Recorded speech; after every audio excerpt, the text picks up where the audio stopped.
Sean bienvenidos a este nuevo espacio donde los voy a llevar por un recorrido de misterios, curiosidades, datos interesantes y demás historias relevantes de absolutamente todos los campos de la vida humana. Mi nombre es Nico López y esto es ¿Lo sabías?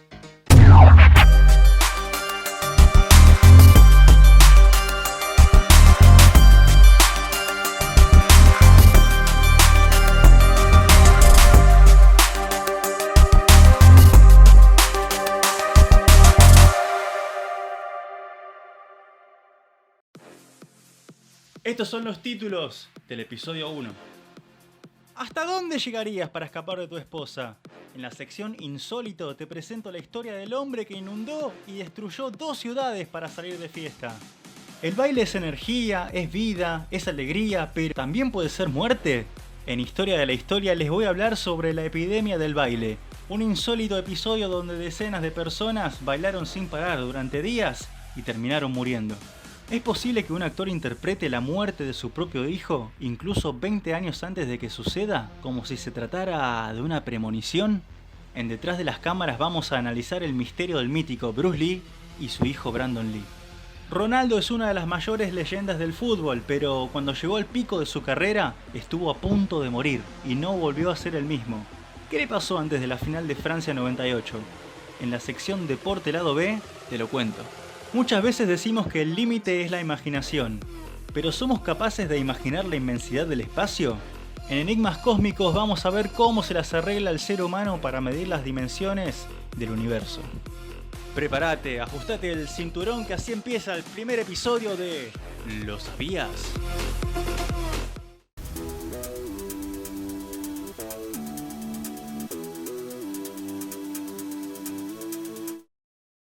Esta es la historia de James Scott, que a partir de ahora le vamos a decir Jimmy porque tenemos confianza, que es oriundo de la ciudad de Quincy, en el estado de Illinois. Pero primero vamos a contextualizar un poco. Era 1993, la zona estaba siendo azotada por fuertes tormentas en lo que se llamó la Gran Inundación del 93, por lo cual las ciudades de Quincy y West Quincy estaban siendo muy amenazadas. Es toda la zona circundante al río Mississippi. Y justamente las ciudades de Quincy y West Quincy están separadas por el río Mississippi, que es a su vez límite estatal, que divide los estados de Illinois y de Missouri. Como parte de los esfuerzos para contener el agua del río y que no se desborde y que no pase ningún desastre, ambos vecinos de ambos lados del río empezaron un programa de voluntarios en los cuales estos vecinos iban a ayudar y iban a poner sacos de arena, iban a poner bolsas de plástico y demás cosas para contener la crecida del río. Parecía que las heroicas acciones de los vecinos de Quincy y West Quincy, de los estados de Illinois y de Missouri, estaban dando resultado efectivamente. Hasta el 16 de julio el agua había bajado, parecía que estaba todo tranquilo, pero ese mismo 16 de julio pasó algo totalmente inesperado. Esa noche el dique de West Quincy, donde estaban trabajando todos los voluntarios, colapsó, hizo un caos total e inundó toda la zona. 60 kilómetros cuadrados quedaron bajo el agua, se inundaron todas las casas, se prendió fuego una estación de servicio, el dique se tragó un barco, se perdieron todos los cultivos, todo un desastre fue lo que pasó. Pero además quedó inutilizable el puente de Bayview. ¿Qué es el puente de Bayview? Es el único paso entre Illinois y Missouri en 300 kilómetros, por lo cual la gente que quería cruzar el río para ir al otro estado o a la otra ciudad tenía que ir en ferry o tomarse un avión directamente, si no, otra forma no había, y esto duró 70 días. Obviamente todos los medios se hicieron eco de esta catástrofe y fueron al lugar de los hechos a ver qué había pasado. Un reportero de la NBC fue uno de los primeros y le hizo una entrevista a uno de los testigos que andaba por la zona merodeando. ¿Quién era este testigo? Era el mismísimo James Scott, del cual les hablé al principio. Y bueno, durante la entrevista, Jimmy empezó a contar cómo pasaba por el lugar y de repente vio que el dique estaba colapsando. Y según él, en una heroica acción, empezó él solito a poner bolsas, a cavar, a poner cosas a las bolsitas de plástico. Él solo empezó a salvar el dique, pero bueno, como se le hacía tarde y quería irse a tomar unos tragos, quería ir al barcito, el tipo dejó de hacer eso y se fue. Jimmy dijo que más tarde, cuando volvió a pasar por el lugar, se encontró con que el dique estaba colapsado, que empezó a subir el agua y bueno, que ya no tenían más nada que hacer.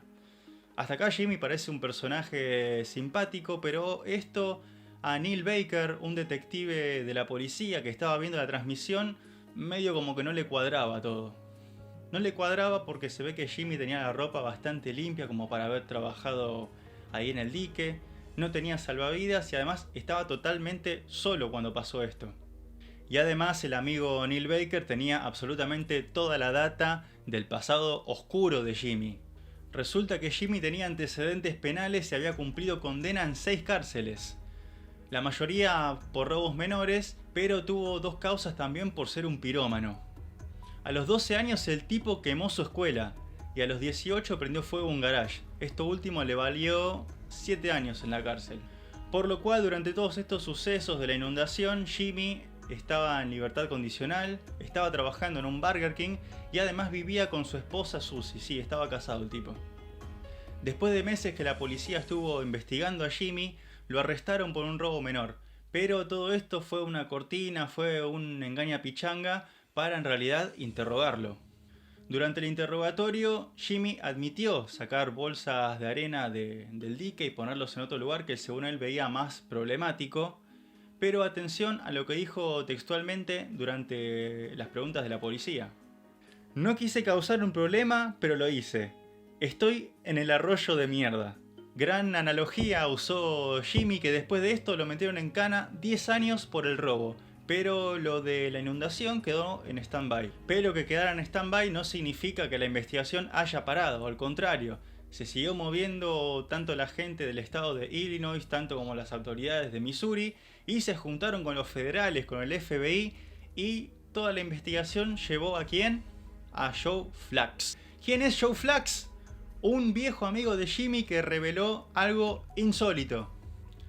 Jimmy le dijo a Joe que rompió el dique a propósito. ¿Para qué? Para que su esposa, que trabajaba al otro lado del río, no pudiera cruzar el puente y se quedara varada del otro lado. Entonces Jimmy podría salir de joda, conocer a otras mujeres, ir a pescar tranquilo. La cosa sana. Bueno, solemos conocer muchas historias de gente que metió alguna excusa o que hizo algo para zafar una noche de la esposa o algo por el estilo, pero lo de Jimmy se fue totalmente de las manos, fue algo extremadamente radical. Además después salieron otros testigos que dijeron que en una fiesta Jimmy andaba con la frente en alta, con el pecho salido para afuera, diciendo que sí, que él fue el que rompió el dique. Con esta evidencia, Jimmy fue juzgado en 1994, en noviembre del 94, y fue condenado. Fue una de las pocas personas condenadas en todo el mundo por causar una catástrofe por sí solo. Y además fue sentenciado a cadena perpetua. Pero con esto la polémica no termina. Aún con todo su prontuario y con que Jimmy no es un personaje muy simpático que digamos, hay gente que sostiene que no hay evidencia sólida para haber condenado a Jimmy a cadena perpetua. Uno de ellos es Adam Pitluck, un ex reportero de la famosa revista Time, que escribió el libro Condenado a la Eternidad. En él afirma que Jimmy es inocente. Pitluck explica que con toda la furia que tenía la gente por las inundaciones, estaban buscando a alguien a quien echarle la culpa. Y bueno, con todo esto Jimmy fue servido en bandeja. La justicia, el jurado, creyó en el testimonio de Joe, pero hay algunos científicos, algunos expertos, que creen que hay 6 escenarios posibles para que un dique falle, y que en ese entonces el dique de West Quincy tenía los 6. Por eso el ex reportero de Time afirma que el testimonio de Jimmy ante las cámaras le vino como anillo al dedo a la policía, y que además el testimonio de su amigo fue un poco armado, que le ofrecieron algún trato o algún tipo de dinero para que él confiese. De esta forma las autoridades tienen un chivo expiatorio para echarle toda la culpa de lo que le pasó al dique, y además los medios tienen una linda historia para contar. Pero bueno, pasaron más de 25 años, los diques fueron arreglados, los negocios reaparecieron, el cultivo reapareció, la estación de servicio que se incendió fue recuperada, pero bueno, hay una persona que no pudo recuperar su vida y ese es Jimmy.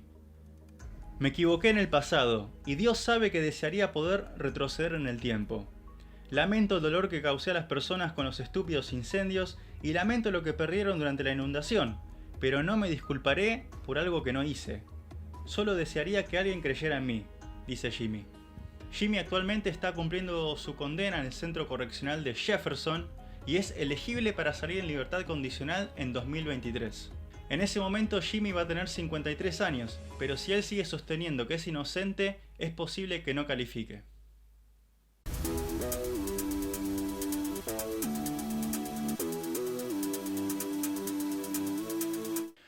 A lo largo de la historia el ser humano superó cientos de epidemias que pusieron en jaque su supervivencia. De hecho, hoy en día estamos viviendo una epidemia. ¿Qué pasa si les digo que en 1518 se originó una pandemia causada por el baile? Esto es realmente insólito. La epidemia del baile o la plaga del baile de 1518 fue un caso de coreomanía. Ahora ustedes me dirán, ¿qué carajo es la coreomanía? Seguro se imaginan gente haciendo coreos de manera frenética y enérgica, como lo que solemos ver todos los días en Instagram y en TikTok, y la verdad, muy lejos de la realidad no están con eso. La coreomanía o danzamanía o epidemia del baile o la plaga del baile o el mal de San Vito fue un fenómeno originado en Europa entre los siglos XIV y XVII. Este consistía en grupos de personas que salían a las calles y empezaban a bailar de forma frenética, desesperada y se agrupaban entre ellos. Capaz todavía no veas qué es lo malo de salir a bailar, de estar con la gente, de tirarse unos pasos. No, lo que pasa es que la gente bailaba sin querer bailar. Entonces se agotaban, seguían por horas y horas y caían desplomados en el piso, hasta a veces causándoles la muerte. La epidemia de baile de 1518 ocurrió en la ciudad de Estrasburgo, actualmente de Francia, pero antes era parte del Imperio Romano Germánico. Según registró Paracelso, todo esto empezó el 14 de julio, cuando una mujer llamada Frau Trofea, de la nada, salió a la calle y empezó a bailar, a hacer movimientos frenéticos extraños, y la gente esto lo empezó a ver como un espectáculo y se empezó a amontonar alrededor de ella. Esto no duró un ratito, sino que duró horas e incluso días. El marido de la mujer le decía, por favor, Frau Trofea, para un poquito, para que estás haciendo un ridículo enfrente de los vecinos, pero no, ella seguía bailando, seguía con sus movimientos y esto le ocasionó heridas en los pies y terminó cayendo desplomada. Pero al día siguiente, ya recuperada, volvió a hacerlo y siguió 3-4 días más o menos. Entonces, claro, las autoridades dijeron, bueno, algo tenemos que hacer con esta mujer. Entonces la mandaron a la ciudad de Saverne, donde estaba el santuario de San Vito, porque supuestamente creían que ella tenía una maldición echada por ese santo. Entonces la mandaron al santuario a pedirle perdón a San Vito.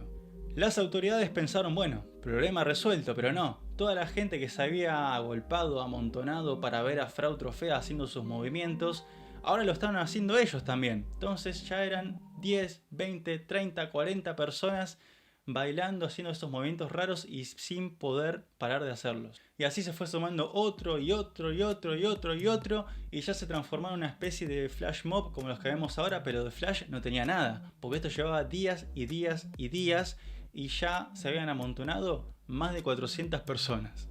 Los bailarines no podían dejar de bailar ni aunque quisieran, y por eso sufrían descompensaciones, invalidez, ataques epilépticos, lo cual les provocaba accidentes cerebrovasculares y ataques cardíacos, ocasionándoles a veces la muerte.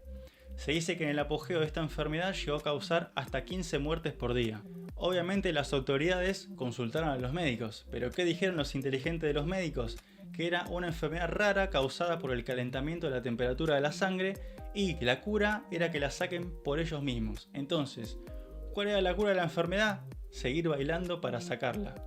Las autoridades le hicieron caso a los médicos y mandaron a construir un escenario, pusieron músicos para avivar más y más a la gente y que saquen la enfermedad de su sistema por ellos mismos. Pero bueno, obviamente todo esto se transformó en un bucle sin salida, todo iba empeorando, se iban contagiando más y era algo que no podía parar porque capaz agarraban a uno entre 3 o 4, pero después, cuando lo volvían a soltar, se volvía a activar la enfermedad. A esta altura las autoridades estaban recontra repodridas, rompieron el escenario, sacaron a patadas a los músicos y empezaban a mandar a los enfermos en vagones al santuario de San Vito, allá donde habían mandado a la primera contagiada, Frau Trofea. Ustedes creerán que todo esto no funcionó, pero sí funcionó. Mandaron a los enfermos en vagones, con cruces, con imágenes de San Vito, con cintas rojas. Los fueron mandando de a grupos y se fueron tranquilizando. Con esto hacían que esta gente se tranquilice y a la vez en Estrasburgo quedasen menos contagiados. Y cada vez eran menos y menos y menos los contagiados que repentinamente, después de 2 meses, en el mes de septiembre, esta epidemia, cesó. Hoy en día los especialistas no coinciden en qué fue lo que causó todo esto, pero hay algunas hipótesis al respecto. La primera hipótesis tiene que ver con una especie de hongo alucinógeno que crecía en el trigo, en el centeno y en la cebada de la zona, que creían que tenía algunas propiedades que los hacía reaccionar de esta manera. Pero algunos descartan esta teoría porque dicen que este hongo tendría que haberles causado menos flujo de sangre a las extremidades, por lo cual no podrían haberse movido de tal forma. Otra hipótesis es que todo se trataba de un ritual pagano, de una especie de baile para las divinidades, pero también fue descartada porque en esa época no eran tratados como herejes, y a su vez, mientras bailaban, no lo hacían con mucho gusto que digamos, sino que sufrían y pedían por favor que los hagan parar. La hipótesis más aceptada hasta el día de hoy es la que propuso John C. Waller, que dijo que se trata de un caso de histeria colectiva. En pocas palabras, ¿qué es la histeria colectiva? Es un fenómeno social y psicológico por el cual varias personas experimentan un mismo síntoma, que a veces puede llegar a ser inexplicable.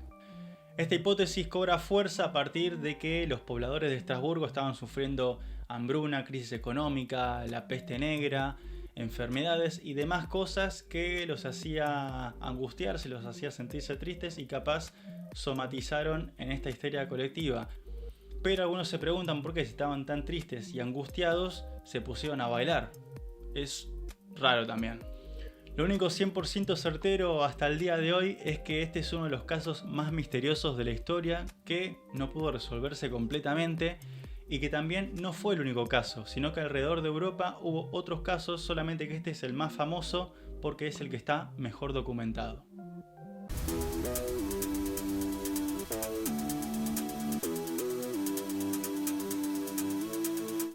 ¿Quién no conoce o alguna vez vio una imagen de Bruce Lee? Este famoso artista, actor, cineasta y filósofo de origen chino pero nacido en San Francisco. Bruce Lee es el artista marcial más influyente de todos los tiempos, es un ícono de la cultura popular y además es el gran responsable de que la brecha cultural entre Oriente y Occidente se achique, porque a partir de él se empezaron a hacer películas de artes marciales en Hollywood, por lo cual Jackie Chan le debe la vida más o menos.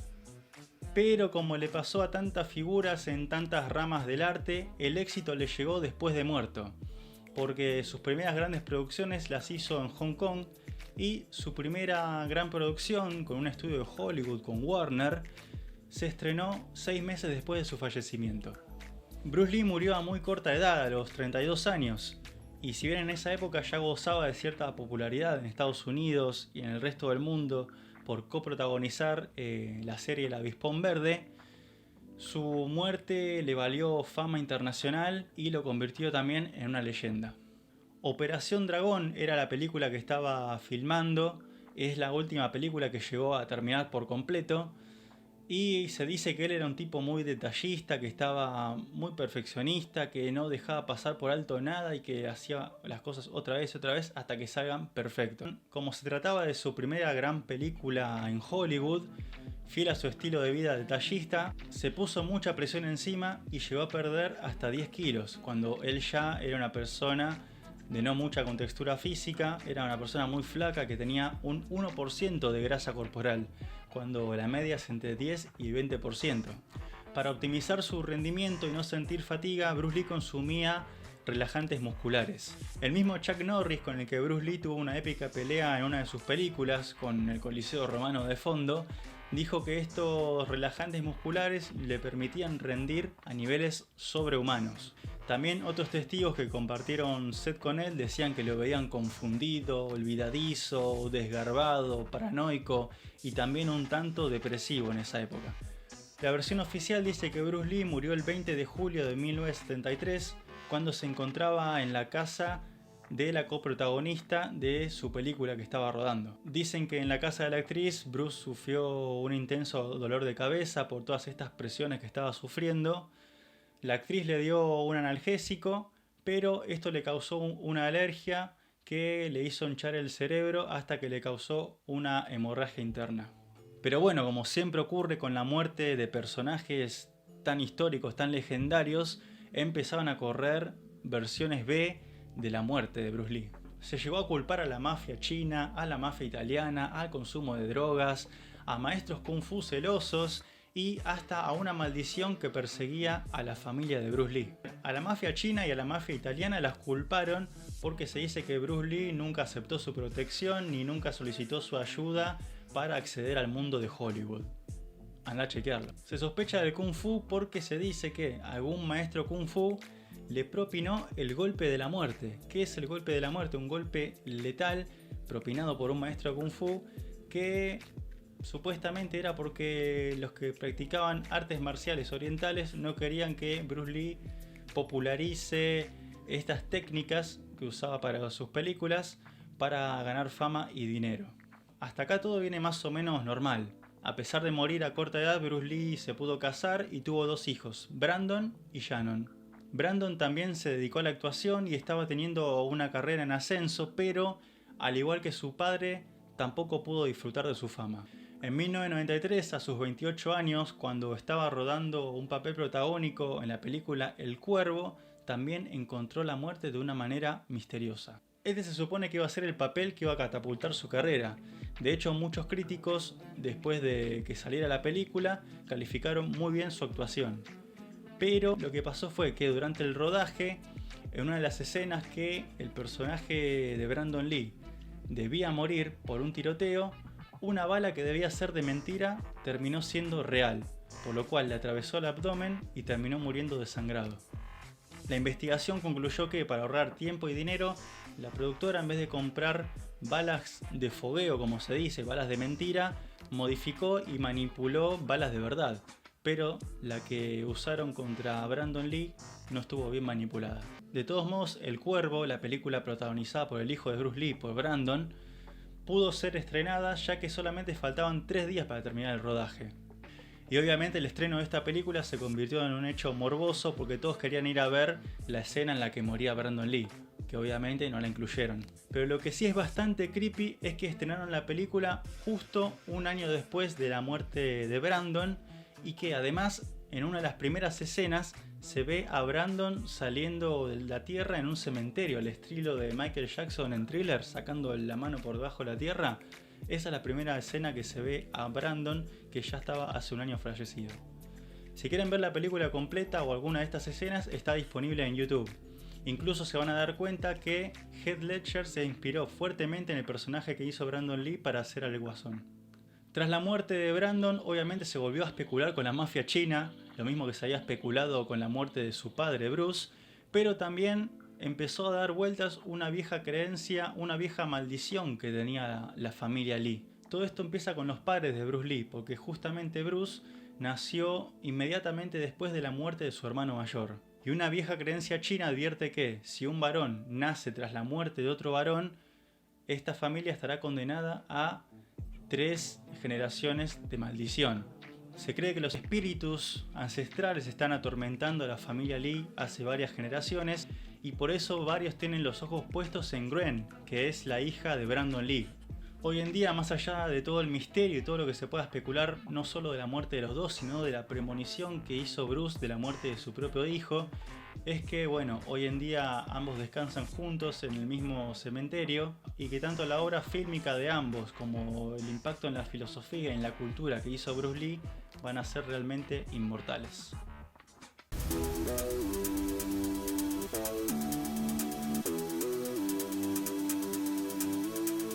Ronaldo Luis Nazario da Lima, más conocido como Ronaldo, como Ronnie, como el Fenómeno o como el Gordo Ronaldo, como le decimos los amigos, es uno de los mejores futbolistas de la historia, pero algunos dicen que pudo haber sido el mejor de todos si no le hubiesen pasado todas las desgracias que le pasaron.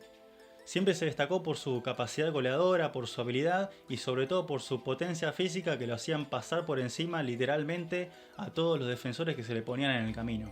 Tanto en su club, el Inter de Milán, como en la selección de Brasil, Ronaldo estaba teniendo un nivel altísimo en el 98. Justamente en la cita mundialista de Francia, Ronaldo había marcado 4 goles en fases previas y ahora debían enfrentar en la final nada más y nada menos que al local. Brasil buscaba el bicampeonato del mundo y prometía ser un partido épico que enfrentaría a 2 de las mayores estrellas del fútbol en aquel entonces, el brasileño Ronaldo y el francés Zinedine Zidane. Pero llegado el día de la final fue todo absolutamente muy raro, porque Ronaldo no aparecía en la formación inicial, aunque a último momento se lo incluyó. Y después el pobre Ronaldo se arrastró en la cancha los 90 minutos, literalmente fue un fantasma todo el partido. Y el resultado es el que todos sabemos, fue 3-0 a favor de Francia, se coronó campeón del mundo y la figura fue el crack Zinedine Zidane. Pero tras el partido empezaron a correr los rumores, las especulaciones sobre qué había pasado con Brasil la noche previa a la final. Más precisamente, qué pasó con Ronaldo previo a la final. No solo los medios de Brasil, sino también de todo el mundo, obviamente, empezaron a especular todo tipo de cosas. Que los franceses lo habían envenenado, que había comido comidas exóticas y se descompuso, que estuvo con mujeres la noche anterior, pero la realidad fue otra. Lo cierto es que la noche anterior a la final de la Copa del Mundo, Ronaldo estaba en su habitación con su compañero Roberto Carlos. Ambos estaban viendo el Gran Premio de Fórmula 1 cuando de repente Ronaldo se desmayó y empezó a convulsionar. Roberto Carlos salió a los gritos de la habitación y empezó a gritar «¡Ronaldo se muere! ¡Ronaldo se muere!». En el momento y con toda la desesperación del caso, porque tenían a la máxima estrella del fútbol mundial por entonces casi muriéndose, se especuló con que fue un caso de epilepsia.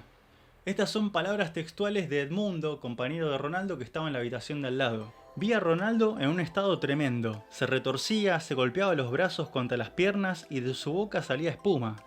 Hacía un ruido muy extraño, como de querer respirar y no poder. Entramos, agarré fuerte a Ronaldo y César Sampaio le destrabó la lengua. Un segundo después llegaron los médicos. Hubo un hermetismo total de parte del cuerpo técnico y de los médicos de Brasil, así como también de los jugadores. Y recién en 2012 salió a hablar Bruno Caru, uno de los médicos de Brasil de ese entonces. Lo que dijo el médico fue lo siguiente, que efectivamente Ronaldo estaba acostado viendo la Fórmula 1, pero estaba en una mala posición, tenía el cuello muy torcido, lo cual le tocó un órgano que se encarga de mantener la presión arterial y se encarga del ritmo cardíaco. Esto fue lo que derivó en el problema cardíaco y en las convulsiones que tuvo posteriormente. Como los médicos en aquel entonces creyeron que era una epilepsia, le dieron un medicamento para esto, un medicamento muy poderoso que reduce tus capacidades cerebrales. Esto es lo que explica el pobre de Ronaldo en la final, ya que tenía su cabeza completamente en otra cosa. Es más, algunas personas dicen que cuando llegó a Brasil y bajó del avión, medio como que se cayó del avión, que todavía no estaba muy en sí. Y con todo esto ustedes se preguntarán ¿por qué jugó Ronaldo si no estaba en condiciones? Durante años se especuló que Ronaldo jugó porque él era la máxima estrella de Nike, que Nike había puesto mucha plata y garpaba mucho y tenía que estar Ronaldo sí o sí porque enfrente Adidas vestía a Francia, entonces lo obligaron a jugar más o menos. Pero años más tarde en un documental Ronaldo reconoció que él fue el que pidió jugar, le pidió al técnico Mario Zagallo que por favor lo ponga y lo que dijo fue lo siguiente: me fui a acostar y luego tuve un ataque de convulsiones que duró 30 segundos. Luego me desperté y me dolía todo el cuerpo, pero con el tiempo el dolor fue disminuyendo y pude relajarme un poco. Tuve un miedo terrible. Perdimos el mundial pero gané otra copa, la de la vida. Posiblemente afecté a todo el equipo porque esa convulsión era de las que dan miedo, pero yo tenía un compromiso con mi país y no quise defraudar. Lo cierto es que terminó defraudando y se quedó con la sangre en el ojo por 4 años porque recién tendría revancha en Corea-Japón 2002. Pero el camino a Corea-Japón 2002 no le fue muy fácil que digamos tampoco, porque en el 99, jugando para el Inter, se rompió el tendón rotuliano, se lo rompió parcialmente. Y en el mismo partido en el que volvió, después de 6 meses de rehabilitación, se volvió a romper el tendón rotuliano, pero esta vez totalmente, lo cual lo tuvo un año fuera de las canchas. Ya para ese entonces la gente lo daba por muerto, los medios lo mataban, pensaban que nunca se iba a recuperar, él mismo estaba muy deprimido, pero bueno, en el 2002 Scolari le dio confianza, le dijo que él iba a ser el 9 de la selección, entonces se recuperó completamente y la recompensa fue 8 goles para terminar levantando la Copa del Mundo, así que al final el fútbol siempre da revancha.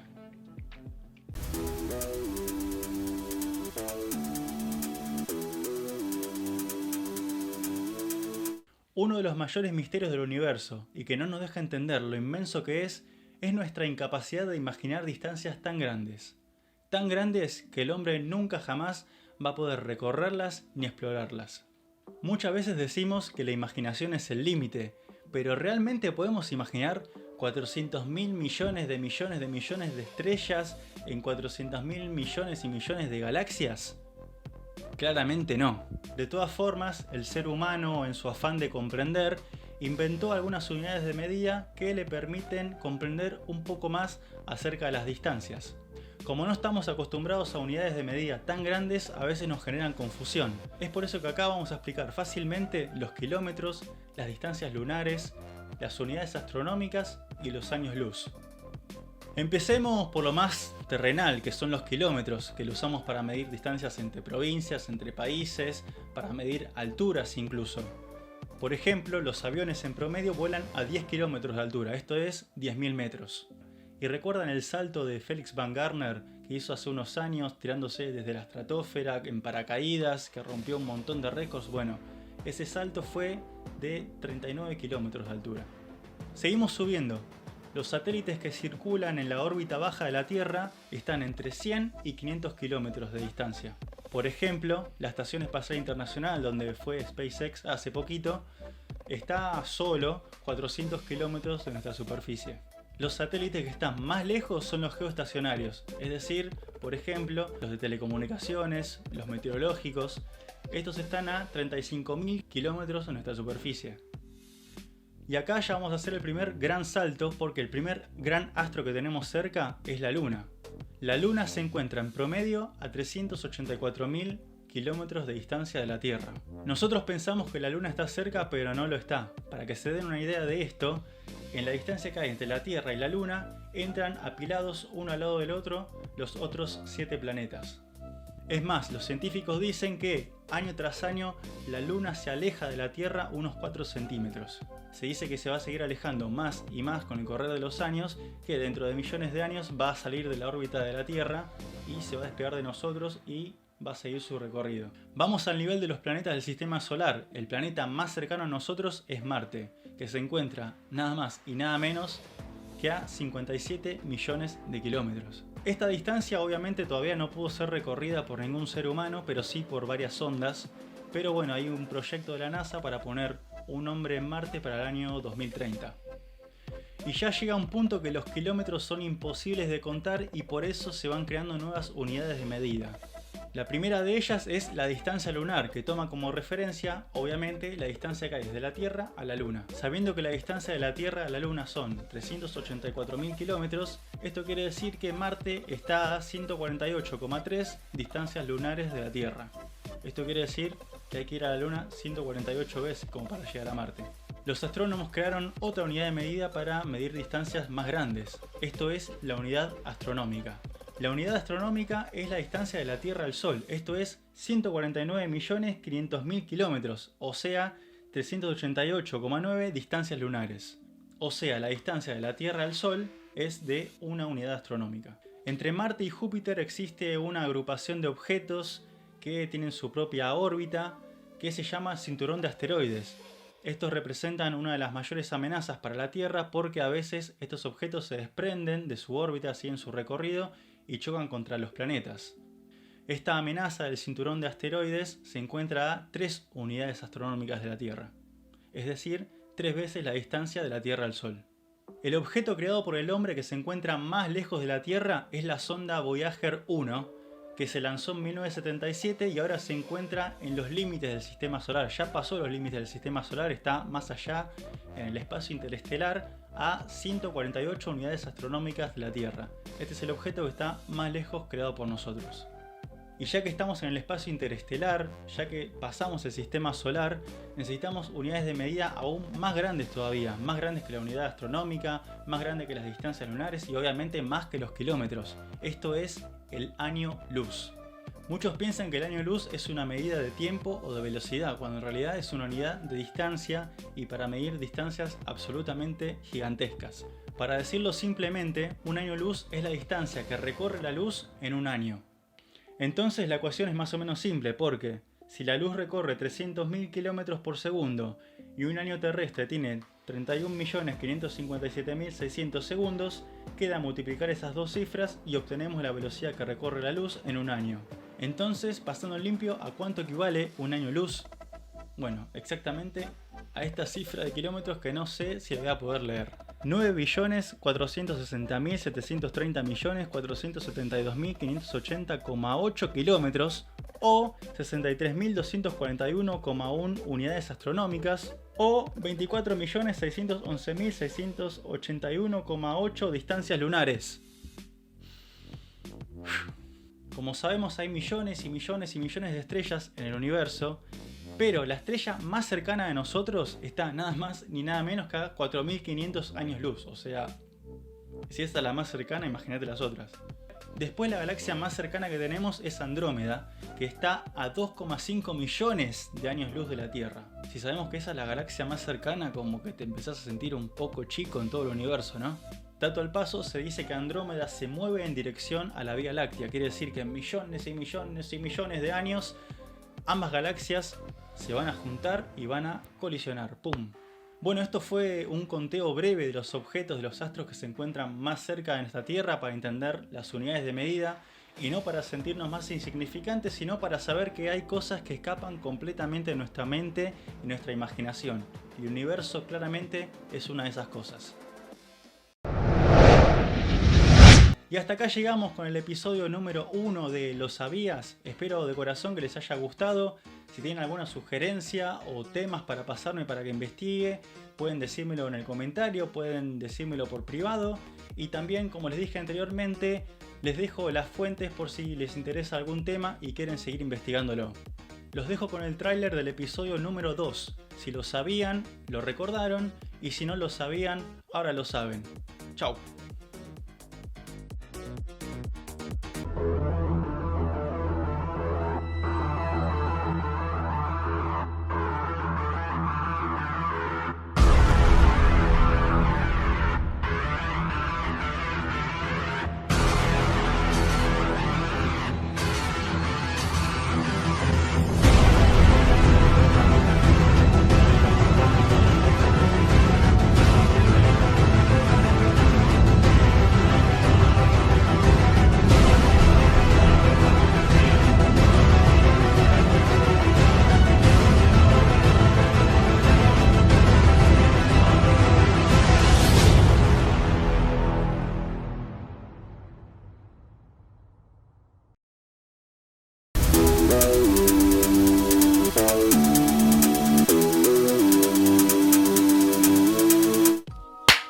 Sean bienvenidos a este espacio donde los... Sean bienvenidos a este nuevo espacio. Sean bienvenidos a este nuevo espacio donde... Sean bienvenidos a este nuevo espacio donde... Llamó la gran inundación. Era 1990...